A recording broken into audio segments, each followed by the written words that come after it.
Hello, this is Wrestling City Bitch here, and recently there's been a lot of releases in WWE, so I thought let's make a list of 15 wrestlers that shouldn't have been released by WWE. 15 is Paul London. Paul London is a 3-time tag team champion and a 1-time cruiserweight champion. He is also voted the most underrated wrestler from the Wrestling Observer's newsletter back in 2004. Paul London is a great lightweight wrestler, and he was, back then at least, in 2004, all the way through the Ruthless Aggression era really. He could have been something bigger. But him and Brian Kendrick were a great tag team, so you've got to give him credit for that. They were also the longest reigning tag team champions. And he was sacked because he looked at Vince McMahon during a segment. It was just crazy how he got sacked for that. He's also a super cool guy. I like his wrestling philosophy, and I think he just shouldn't have been released really. He's done very well for himself since on the independent scene, but it is a dumb move by WWE to release him for that reason. Number 14 is Justin Gabriel. Justin Gabriel is a member of the Nexus, member of the Core. He had a lot of potential for WWE, and it just wasn't met from the creators' behalf. He always put in some great creative suggestions, like his Direwolf gimmick, which he now uses in Lucha Underground. He was released from his own will. He wanted to leave WWE, so you can't say it was more WWE's fault for releasing him. It was their fault for not creatively excelling him. Gabriel has done very well in Lucha Underground, and he's really made something of himself on the independent scene, like we all knew he would. Number 13 is Maxine. She's now known as Katrina in Lucha Underground.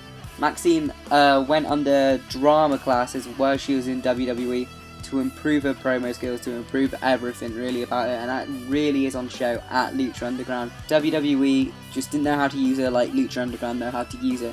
She's one of the main characters in Lucha Underground and was a main character in Season 1. Very, very good character. I really like Maxine, and I really like the idea of Disciple to Death. It was a lot better than Derek Bateman and Some Stupid Wedding. So, number 12 is Brad Maddox. Brad Maddox again had a lot of potential with WWE.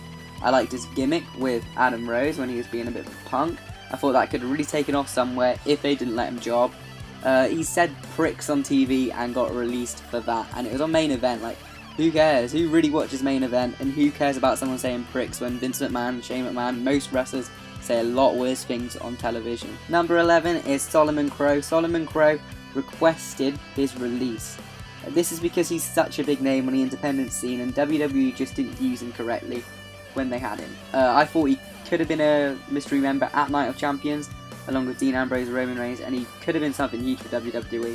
He's left them, and he's became huge again on the independent scene. He's become even bigger since coming back to the independent scene. He's made a great name for himself with AAW. I love what he's doing there, and he's been a big draw to him. He's gone around Britain with SWE as well. He's made a big name for himself there.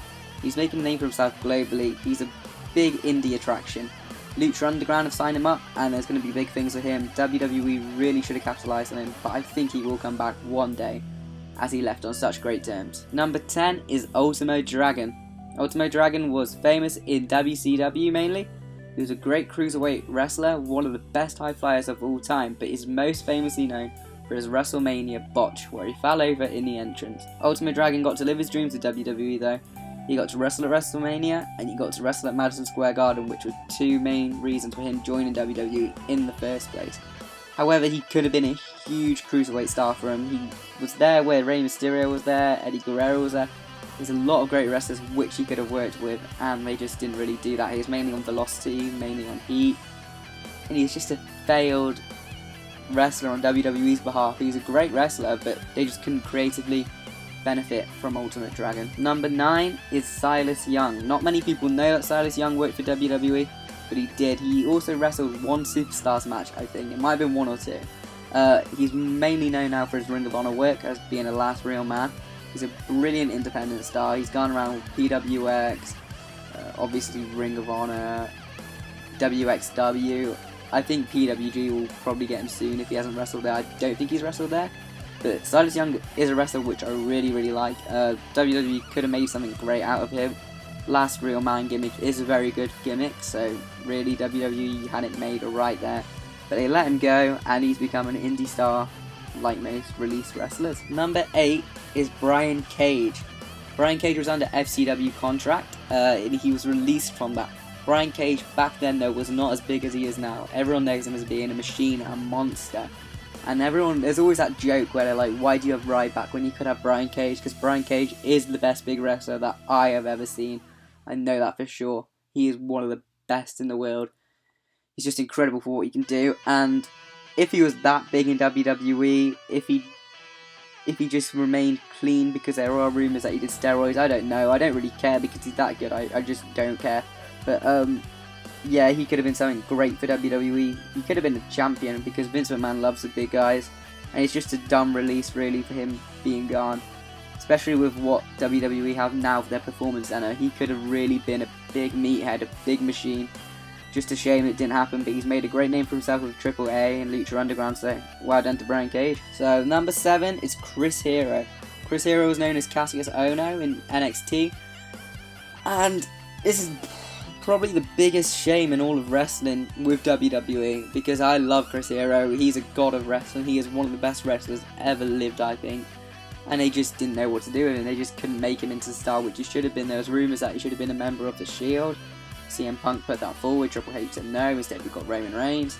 And yeah, Chris Hero just then left WWE. He's put on a bit of weight, but I don't get why weight is always an issue with wrestlers.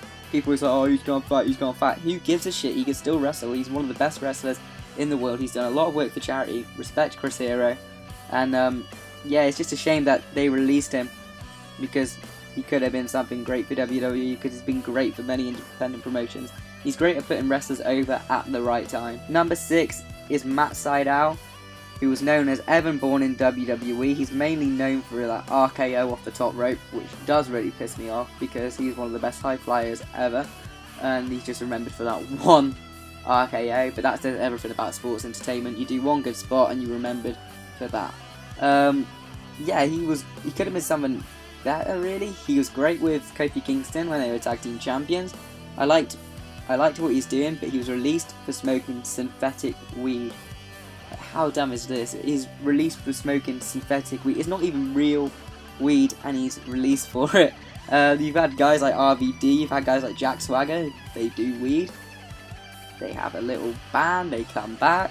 You've got Matt Sydal on one hand, he's done synthetic weed. He's one of the best high flyers in the world. Oh, we'll just release him. And now he's made him eat their words. He's become a big star in New Japan, a big star in Ring of Honor. I really, really like Matt Sydal. Also in PWG, he's become a big star, so he's done very well for himself, like he should have done. So well done to Matt Sydal, but it's a big loss for WWE, really. Number 5 is the recent release of Damien Sandow. Sandow had the potential to be a World Heavyweight Champion, but WWE just couldn't execute it creatively. They couldn't capitalise on the moments where they should have done. Sometimes they're stuck in their own bubble where they don't see how this wrestler got so over. When Daniel Bryan got over, they are asking so many different sports centres, how is he so over? What's happened? They're just so stuck in their own little bubble, their own little 90s mindset at times, that they can't see why he was so over. Same went with Damien Sandow, and Sandow was such a good wrestler. He's such a good entertainer, and it's sports entertainment, World Wrestling Entertainment, and he just fit it so well. He could have been a champion easy, but he just wasn't. Number 4 is Loki, otherwise known as Cavill. Loki is one of the best independent wrestlers of recent years, past decade at least. He's known for his stiff wrestling, his strong style wrestling. He's wrestled at Wrestle Kingdoms. He's wrestled to thousands of people. He can handle that pressure, and he can really beat the shit out of you. I really like Loki's style. I don't like his personality. He's a bit of a dick, but yeah, he's a really good wrestler, and he could have been something big, maybe even just mid-card, like Intercontinental Championship, United States Championship. Build him up to something. A Money in the Bank match would have been fun to see him in. The WWE just didn't know what to do with him. They put him around with some divas, and they just kind of made it a bit of a joke. They made him send shots at TNA. It was just distasteful, really, for what they could have done with such a great wrestler. Number 3 is John Morrison. John Morrison first came onto the scene with Tough Enough. He was that cocky guy, did a backflip or something. Everyone thought, oh, what a dick. But actually, as years have gone on, he's become a very likeable guy. I've loved his gimmick ever since he really did it. The whole showing off, had the red carpet rolling down, the sunglasses in his face. I love it. He could have been a WWE champion easy. He had a great steel cage match with The Miz and John Cena. So he had his opportunities, but WWE didn't want to creatively capitalise on that moment. So yeah, John Morrison at number 3. He's done so well for himself as Johnny Mundo in Lucha Underground. He's done so well for himself outside of WWE that he doesn't need to go back. They need him back. Number 2 is Gail Kim, arguably one of the greatest women's wrestlers of all time. She's known for her knockouts work with TNA, but she was also a diva for WWE. She was signed because Jim Ross told Vince McMahon that people have this Japanese fetishism. Like, they find this Japanese lady attractive sexually. And that was the main reason why she was signed, and it's just disgusting how they were stuck in that mindset back then in the 2000s. Like, it's not even that long ago, and at least they've got this women's revolution now. Like, I'd love to see a feud with Gail Kim and Sasha Banks. I don't know if she would come back because of that distasteful treatment from WWE, but she was a big release. She's really made her meet their words, and she's come to number 2 on this list. So number 1 on this list is Drew Galloway. I fucking love Drew Galloway. I think he's such a great guy. What a lovely man he is, but what a great wrestler he is as well. He can really kick the shit out of someone, but then outside the ring, he's just top. He'll have a beer with you, he'll just piss about. He's such a good guy. He's such a mark as well. Like, he'll go down to the ring, like a WXW 16 carat. He went down to the ring with his phone, filming the whole introduction to it. Like, just what a cool guy. But WWE, you really failed on this guy because you had it all made. You made him Vince McMahon's future star, basically. Intercontinental champion. Had a great theme song. Everything was there for you, and you somehow fucked it up. Then you put him in a 3-man band. Just another shit gimmick which isn't going to get over. They made him job, and he's really made him eat their words. I think they tried getting him back. I don't know if it's just rumours, but they tried getting him back, and he said no, which is good for him because he doesn't need WWE. WWE need Drew Galloway. So that's been my list of 15 wrestlers that WWE should have not released, or were just dumb to release in the first place. I missed out a few guys like MVP, Muhammad Hassan, Zara Schreiber, Mickey James, Kurt Angle, Kurt Hawkins, Trent. It's really hard to make a list, and some of these wrestlers requested their release, or they weren't doing as well in WWE but did so much better elsewhere than WWE. That makes sense. It's just hard to make a list like this. Could have done a top 20, but it's editing and everything like that. I thought top 15 was still pushing it. But thank you for watching this. Please like, comment, subscribe.